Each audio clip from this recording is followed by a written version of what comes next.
tout doucement, un petit travail ici, un petit travail là-bas. Mais le fardeau des dettes accumulées pendant la période de pauvreté extrême, ça te suit tellement longtemps que tu te dis, est-ce que c'est bien nécessaire? Et Dieu va toujours te demander, et puis quoi? Et puis quoi? Tu vas me servir seulement quand tout va bien. Donc toi, tu veux que je te paye pour que tu me serves? Donc tu veux que j'achète ta disponibilité, j'achète ta foi. Si ton cœur reste attaché au matériel avant de servir Dieu, tu vas prendre la marque de la bête. Quand Dieu permet que tu sois éprouvé, c'est parce qu'il anticipe les temps difficiles que la Bible annonce qui vont venir sur la face de la terre. Les gens vont tellement détester la souffrance que je vous dis là, pour une bouchée de pain, il y en a même pour rien, ils vont dire donnez-moi la marque de la bête, je ne veux juste aucun trouble. Dieu savait ce qu'il préparait dans notre pays. Dans ce pays, comme je le dis, je l'aurais dit toujours, j'ai connu une galère qui était au point où j'utilisais mes t-shirts pour mettre les couches à mes jumeaux.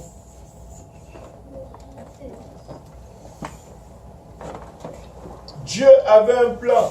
Je vous dis une chose, avant de quitter l'Allemagne, j'avais tellement d'argent qu'on ne savait pas quoi faire avec l'argent. Vous savez, quand tu étais pauvre pendant longtemps, l'argent commence à rentrer.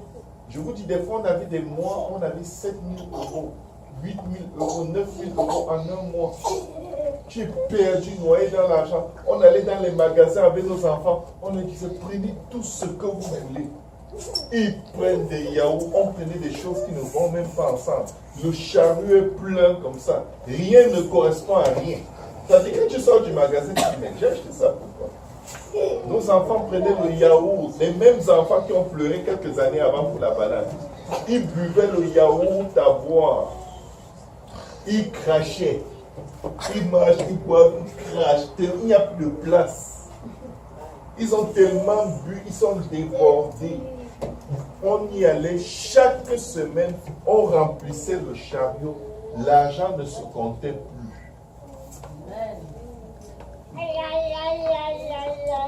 Quelle est la différence que ça fait? Honnêtement, là, rien. Toutes les dettes qu'on avait accumulées pendant des années,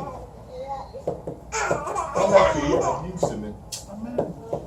Je vous dis, des années de dettes et de cartes de crédit multipliées qui avaient fait des intérêts jusqu'aux intérêts des intérêts, les petits-fils des intérêts. En une semaine, tout était parti. On ne savait pas utiliser l'argent. Tellement des années de pauvreté nous avaient contrôlés. Mes frères et mes sœurs, quand on s'inquiète, c'est parce qu'on est en train de dire à Dieu, je n'ai pas d'avenir. Tu m'as abandonné. Tu m'as. On est en train de dire à Dieu, tu ne peux pas être là et je vis ça. Pourquoi pas? Pourquoi pas? Job a fait quoi? Qu'est-ce que Job a fait? En termes de perfection, c'était l'homme le plus juste sur la face de la terre. Il a fait quoi pour que ses 10 enfants meurent? Si on se soucie comme ça alors que nos enfants sont en santé, si un enfant meurt, on va devenir quoi? Si tu perds alors ton enfant, tu vas devenir, on va devenir, c'est la seule Judith qui sait prendre soin de toi parmi les fous là-bas. Parce que tu as perdu la tête. Comme si toute ta vie se résumait dans Dieu donne-moi, Dieu donne-moi, Dieu donne-moi, Dieu donne-moi. Jusqu'à quand? Il va te donner jusqu'à quand pour que tu apprennes à lui faire confiance? Écoutez, la foi c'est la ferme assurance des choses qu'on espère. Amen. Qu'est-ce que le verset dit par la suite? Une démonstration de celle qu'on ne voit pas. Ça c'est la foi. Mais la confiance est plus forte que la foi. Très peu d'enfants de Dieu ont confiance en Dieu. Et c'est ça qui donne des soucis. Dès qu'il n'a pas fait ce qu'on a la foi qu'il va faire, on est mort. Dieu m'a abandonné, c'est fini. Je vais crever, je vais mourir. Ouais, Seigneur, si tu ne fais pas ça vite aujourd'hui, qu'est-ce que je vais dire au propriétaire? Il va me mettre dehors. On était arrivé à un moment tellement difficile qu'on menaçait de me mettre dehors avec mes enfants et ma femme. J'avais déjà 4 enfants. Je vais vous dire une chose. On m'avait donné à peu près 2 semaines. La première semaine, il n'est passé rien. La deuxième semaine, mon pasteur venait aider à déménager une sœur qui habitait dans le même immeuble que nous. Et là, je lui disais que vraiment, on m'a donné jusqu'à mercredi la semaine prochaine. Sinon, on va me mettre à la porte. Il a eu un choc. Il dit, comment ça te mettre à la porte? J'ai dit, oui, me mettre dehors, à la porte, avec mes bagages. Il dit, mais comment ça? Toi, il faut que tu apprennes à économiser. Nous, les pasteurs, souvent, on est très maladroits. On a l'art d'être maladroits. Donc, supportez-nous seulement. Il me dit, il faut que tu apprennes à économiser. Mais tout le temps. Chaque fois que tu as de l'argent, tu dépenses, tu dépenses. Je l'ai écouté, je souriais. Quand il a fini de parler, j'ai dit, c'est vrai, pasteur. Mais l'économie de rien, c'est comme ça.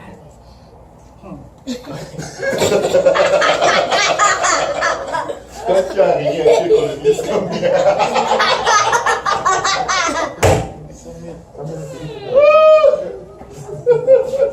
Il a vu les étoiles. Parce que là, il ne savait pas que... En fait, ce n'est pas parce qu'il nous voit venir à l'église en souriant, là, bien habillés, toujours les premiers, toujours très chaud, dansant, louant le Seigneur, dirigeant les services. On était les plus cassés, paumés, décamés qu'il y avait dans la maison de Dieu. Ça suffit. Je lui ai dit, mais l'économie de rien, c'est combien? Il était tellement traumatisé parce que je ne me plaignais jamais de rien. Je ne cachais pas. Mais je ne savais pas parler. Il me dit, ok, je vais te prêter. Je vais te prêter de l'argent. Et dès que tu travailles, sache que c'est un prêt, tu dois le rendre. Je dis, mais pasteur, je ne veux pas de prêt. Je ne veux pas de prêt. C'est Jésus que je prêche dans cette ville.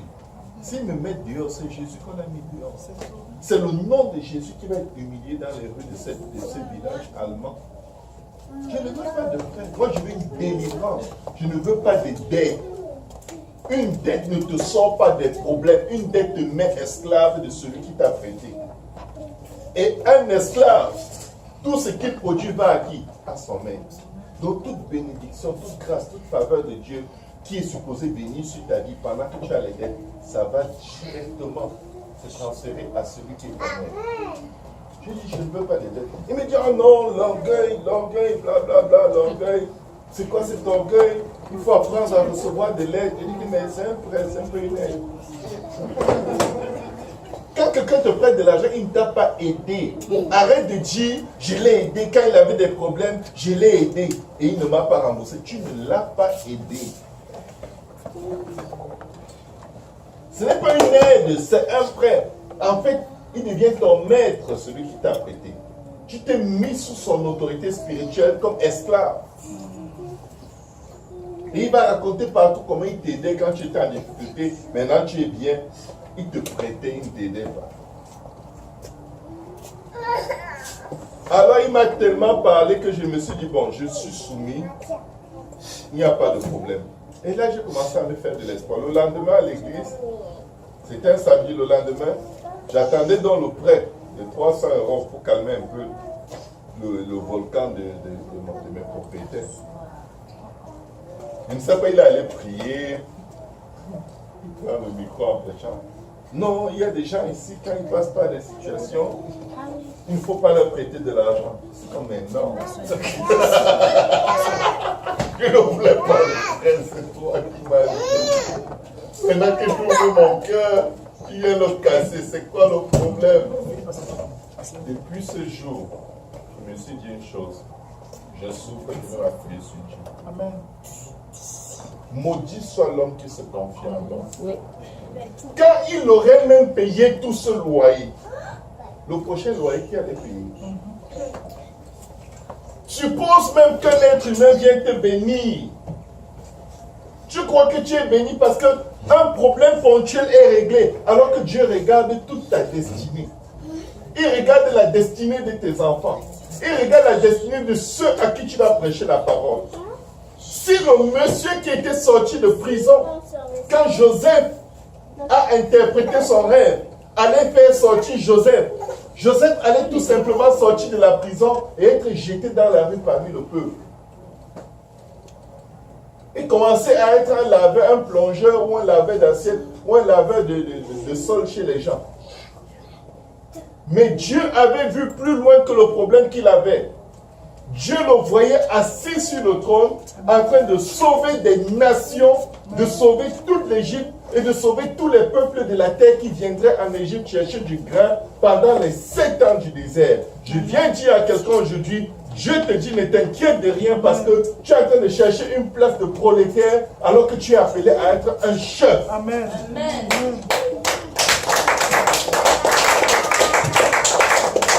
Tu es appelé à diriger ce pays. Tu es appelé à ouvrir des portes au peuple de Dieu. Tu es appelé dans un endroit de grandeur que même ton intelligence, au meilleur de ta foi, ne peut même pas concevoir. Tu es un grand ou tu es une grande. Et tes enfants sont des grands aux yeux de l'Éternel. Ne vous inquiétez de rien. Ne vous faites pas avoir. Ne vous faites pas avoir. Ce que vous vivez maintenant n'est même pas l'ombre de ce que Dieu va faire dans votre vie. Amen. Si on te donne 100 000 $, c'est là où tu vas être content. Ah, maintenant tu vas servir Dieu. Et on va te voir avec un grand sourire à l'église. Parce que ta foi est une foi corrompue. Tu es acheté. Elle n'est pas authentique. Tu n'es pas vrai. Le jour où les 100 000 là vont finir, tu vas voir comment tu vas redevenir. Comme une crêpe qu'on n'a pas enlevée rapidement de la poêle. Donc vous êtes un noissi de soucis. Le peuple de Dieu doit faire confiance en Dieu. Amen. Si on peut tous s'aimer.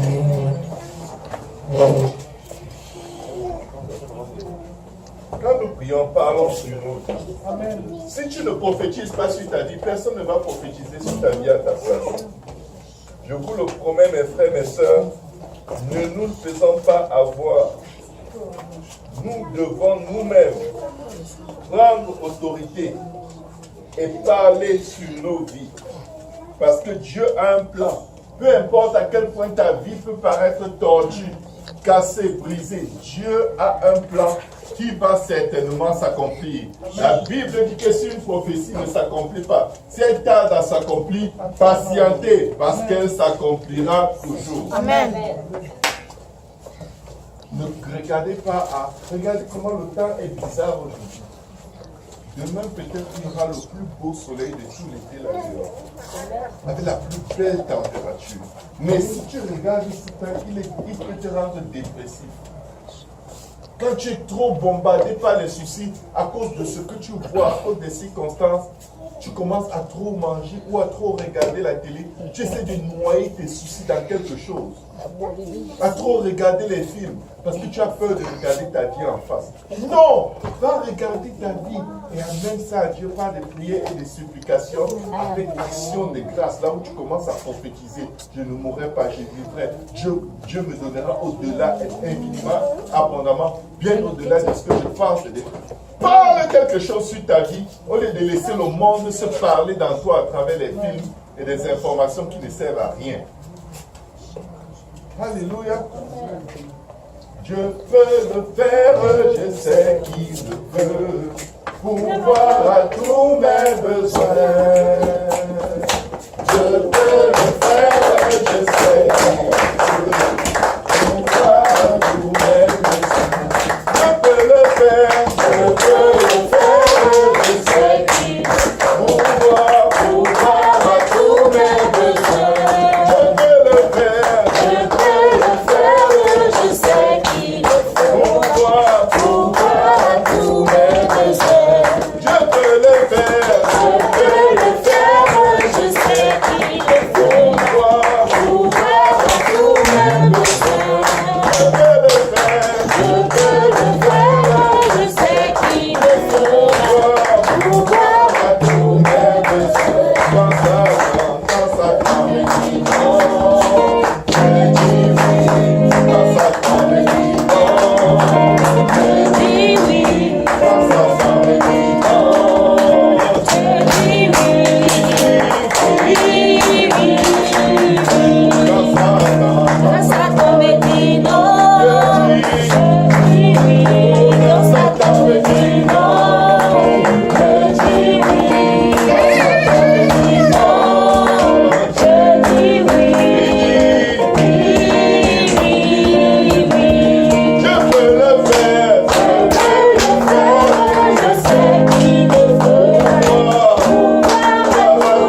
Si tu t'inquiètes et que ça ne sert à rien, alors ne t'inquiète pas.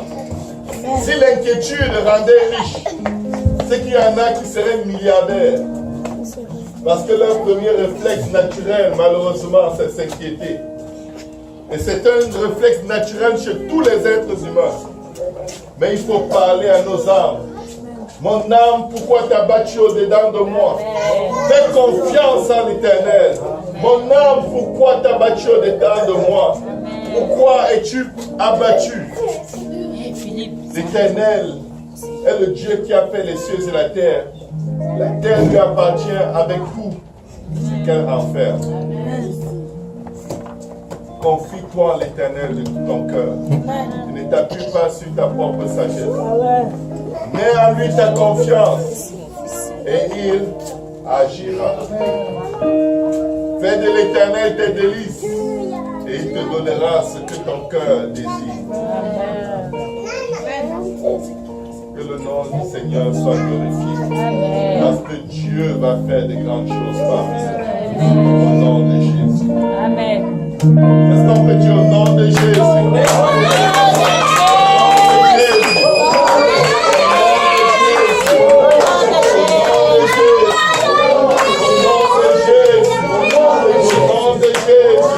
Au nom de Jésus. Je vais le faire au nom de Jésus. Dieu fera au-delà au nom de Jésus. Dieu fera au-delà au nom de Jésus. Il fera infiniment au nom de Jésus. Il fera abondamment au nom de Jésus. Il fera bien au-delà au nom de Jésus.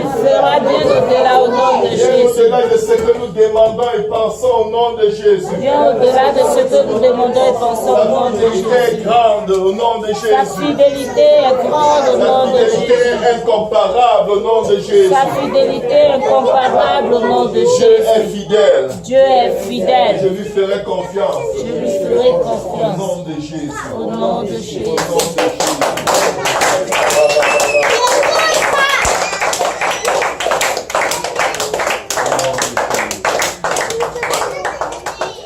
À chaque grande étape d'élévation dans ma vie, j'ai toujours cette parole où les finances s'écrasent complètement.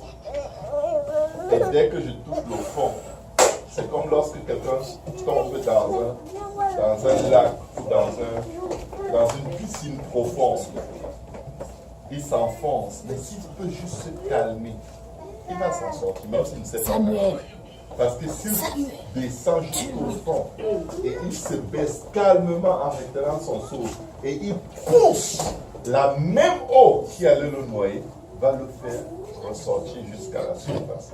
La plupart des gens se noient parce que quand ils commencent à s'enfoncer, ils s'agitent, ils boivent, ils perdent toute leur énergie. Je l'ai appris en entrant dans des piscines de plus de 3 mètres de profondeur sans savoir nager. Je me suis rendu compte quand j'allais me noyer. Reste tranquille. Reste seulement tranquille. Je suis resté tranquille jusqu'à coucher. J'ai commencé à m'accoucher. Au fond, je ne sais pas nager. L'eau est au-dessus. Quand j'ai senti que je peux prendre l'élan et ça fait une différence. J'ai sauté, sorti, envoyé la main à travers le bord. Youhou! Si je m'agitais, j'allais mourir, personne n'allait même savoir. Il faut se calmer. Calmons-nous, peuple de Dieu. Dieu sait. L'eau qui était supposée tuer Moïse a amené Moïse sur la table de Pharaon. Ne vous faites pas effrayer par les problèmes qui sont aussi nombreux que les autres. Que Dieu vous bénisse.